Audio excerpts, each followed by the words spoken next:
Today, I'm going to be talking to you all about how to plan your production, why you need to do it, and also make sure you stick around till the end because I'm going to be telling you things that people do that they shouldn't be doing and mistakes that they make when trying to plan their production. So, if you don't know me, I'm Kate Hills. I'm the founder of Make It British. At Make It British, we champion UK manufacturing and we help small product based businesses to launch and grow their British made brands. Let me know in the comments, do you plan your production? Even if you're making in house, you should be planning your production. So, do you already do it? And how do you do it? So, first, let's start at looking at why you need to plan your production. Well, firstly, it ensures that you get everything in on time. So, if you're making any sort of product and you're not planning your production, then you're not going to get everything when you need it. It's a critical part of making products is being able to plan how your production process is going to work and when everything is going to arrive. So I'm going to be talking you through what the process is for how you should do that, the best way to do it, how to make sure it all happens, and some of the pitfalls. If you're planning your production, if you have a production plan as well, particularly if you're working with a manufacturer, it shows them that you are organised. And one of the things that I hear more than ever from UK manufacturers is about working with small businesses who aren't organised, who are disorganised, who don't know whether they're coming or going and when things are arriving. And really, developing any sort of product is a project management process. You are managing a project. Your product needs to arrive at a certain time. So you need to make sure you are organized. And also, if you have a production plan, you can share that with your manufacturer. And then that shows to them that they can have faith in you that everything's going to arrive. Because there's nothing worse for a manufacturer than booking out some production space to make your products and giving you a date that everything will be made by, which you're hoping they're going to stick to, but you don't stick to your side of the bargain and get everything to them when they need it. So they can't start making your product when they've earmarked your production space. And that can be the difference between their business being successful and not, because there's one thing that a manufacturer doesn't want is an empty production space. If they have got staff to keep busy and they're expecting to make your product at a certain time, and then for whatever reason something doesn't arrive in time because you're not organized enough, then they are not going to be able to make it in the slot they'd earmarked for you. And then of course they're scrambling around trying to find something else for their staff to do. So they want to have the confidence in you that you're planning, you know what you're doing, and everything from your side is going to arrive on time. So one of the most common forms of doing this is something called a critical path. Now, the word critical path, I think just because it's got the word critical in it, sometimes just scares the bejesus out of people. It's like, critical path, what the heck is that? And when I worked in retail, we used to stick to critical paths all the time. You can get systems and software that will do it all for you called Product Lifetime Management Systems, PLM. But if you are a small business and you've just got a few products that you're making, using any sort of PLM system is a bit of an overkill. And actually, it's much easier to just do it yourself. You can work it out in a spreadsheet. But the important thing is you need to know what you're putting into that spreadsheet and what the important things are. So I'm going to run through that with you in a minute. Now, what a critical path does is it has the key dates when everything that you need as part of your production process is going to arrive. So that's all of your fabrics or trims, your raw materials. It's when the manufacturer's going to do all their parts, be that making samples or prototypes for you, when your labels and packaging are going to turn up. And all these different parts of your production process all have different lead times. So different amount of times from when you place your order to when you're actually going to receive them. And it's interconnecting delivery dates that you need to make sure you get in order. It's like a timetable. It's like imagine you're making a meal, okay? So you can't put the dinner on the table until you firstly cooked everything together. Before that, you've got to buy the raw ingredients. And before that, you've got to decide what you want to make. So making a product is very similar. Everything has to follow a certain logical sequence, and some of those sequences can't start until the previous one has happened. So a critical path is just a way of showing the critical dates that need to happen at any point in your whole production life cycle. It also is a great reminder. So if you don't have a critical path, you don't have something to remind you when you need to do all of these critical things. And that's when I see things slipping out. So you might do something like plan a photo shoot. And actually, I was speaking to someone recently who did just that. She'd got a photo shoot plan, but she still hadn't agreed costs and signed off final samples with the manufacturer. So when those didn't turn out quite as she expected, she was then in this awful dilemma of, what do I do with my photo shoot? Do I carry on as I was going to do? This is going to now affect my launch. So this is why it's really critical to have everything on a timetable. And I'm going to walk you through exactly how you do that. Right, let me show you. Firstly, right, the first thing you need to do if you're creating a critical path is list out every single component that is going to go into making your product. Now, that is things like your raw materials, your fabric, your trims, your labels, every single thing. And the more complicated your product is, the more components it may have.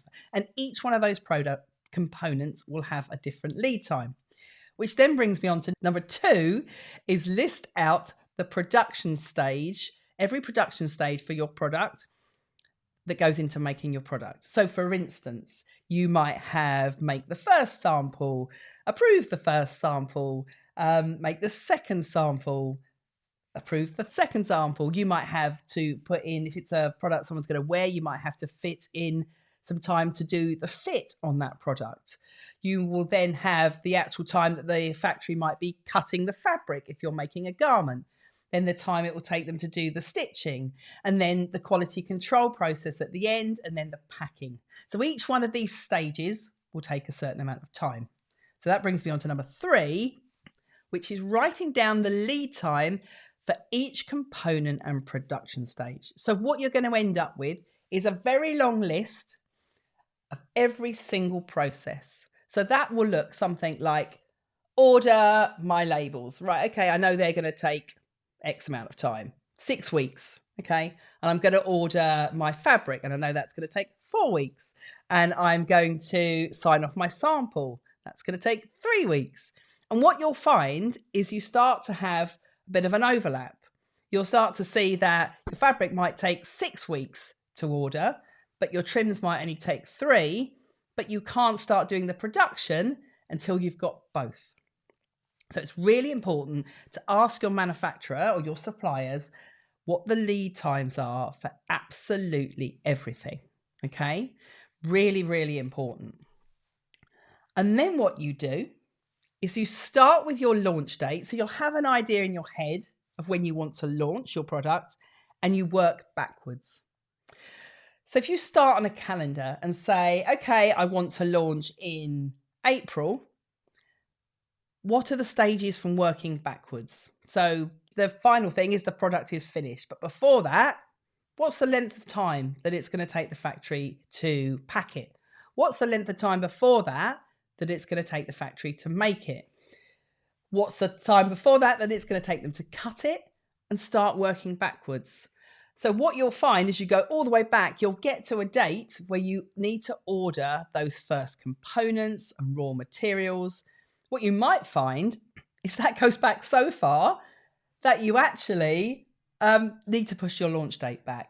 But unless you start getting it all down on a calendar, and what we do with our clients that we work with in our British Brand Accelerator program is that we give them a ready-made Google Sheet, which they can program all of their production processes and all their raw materials, all the lead times, and it works them all out for them. And then they can see visually. It's like a Gantt chart. So create yourself a Gantt chart for each one of these stages and work backwards.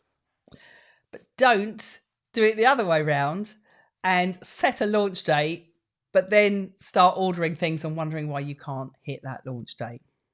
So some tips that I can give you here, okay, is build in a buffer. Whatever you do, make sure that you've built in a buffer at all stages. particularly when it comes to manufacturing. So if a manufacturer tells you that the lead time to make your product is going to be 4 weeks, I would actually add on 6, maybe at least. And I would make sure that I've checked with the manufacturer before I'm about to order to see if that lead time is still the same as it was what they originally quoted you. Because what you'll find with manufacturing is it can be very seasonal. Depending on what the product you're making, lead times might change a lot during the year, particularly if it's a seasonal product, something like knitwear or swimwear. You'll find all the knitwear factories are really busy, of course, in the run up to winter. Lead times will be longer. And particularly if you're a small business, you may need to fit around a little bit what they're doing with some of their bigger customers, and they may need to slot you in. So make sure you've always built a buffer and you've got the very latest dates and times and lead times for how long your production is going to take. And the same with your raw materials.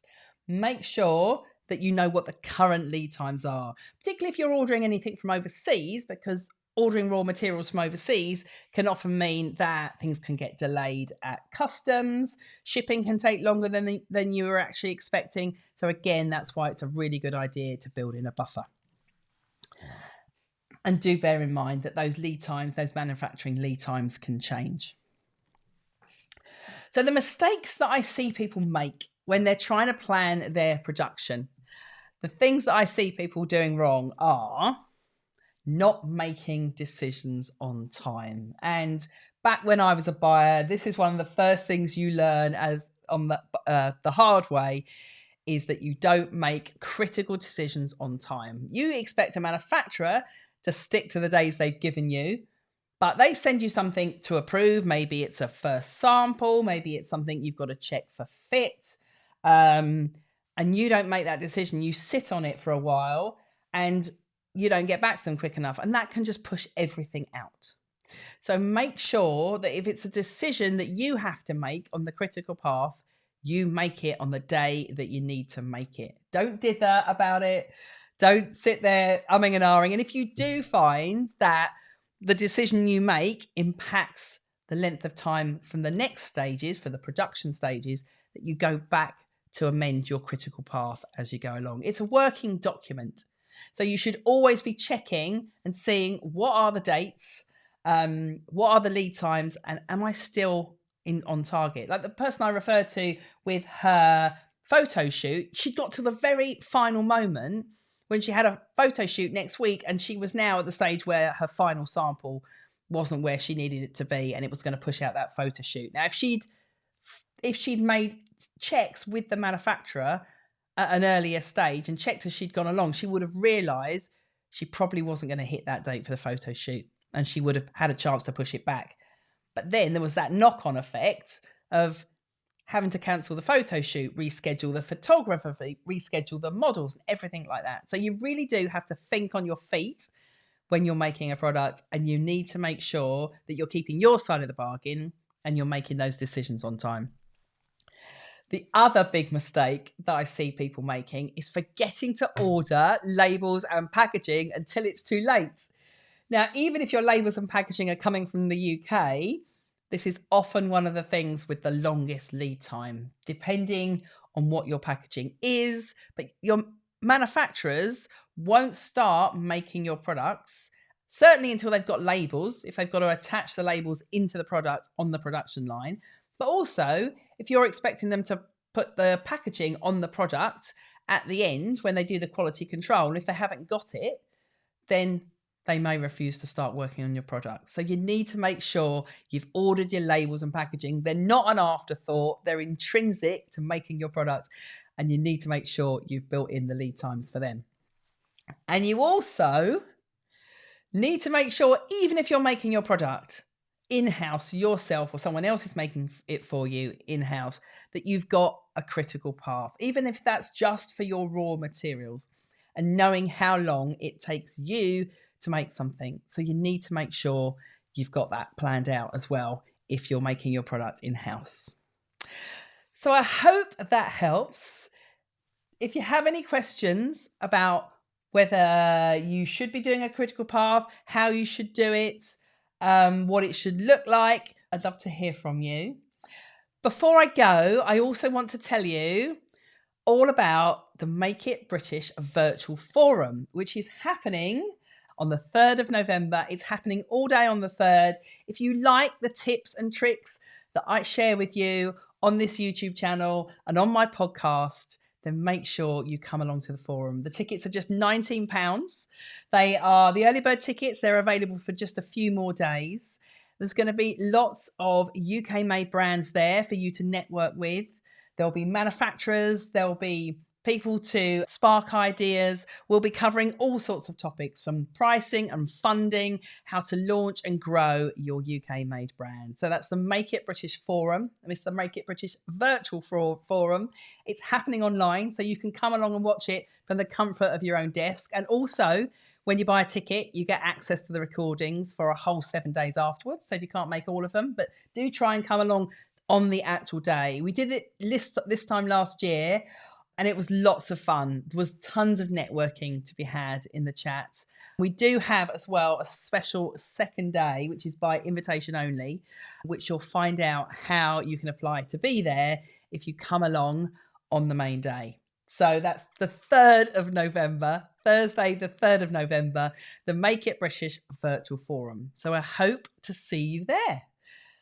Thank you so much for joining me today. Don't forget, if you enjoy this YouTube channel, press the subscribe button and the little bell, which will notify you every time we go live. And I go live at 1 p.m. every Tuesday. Sometimes I have special guests on the show, and sometimes it's just me. So thank you so much for joining me today, and I will be back again next week. Bye.